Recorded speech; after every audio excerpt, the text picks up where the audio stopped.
నమస్తే అండి అందరికీ. ఇక్కడ మా ఇంటి దగ్గర రోజు రామచిలుకలు వస్తుంటాయి.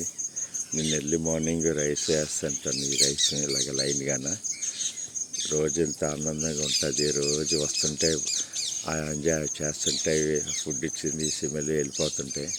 అలాగే మీరు కూడా వీలైతే ఒకళ్ళు ఎక్కడ పక్షులున్నా ఎక్కడే ఉన్నా ఒకళ్ళు ఎలాగ మీరు కూడా అలా చేస్తే మనకి అంటే మన మనసు ఎంతో ఆనందంగా ఉంటుందండి.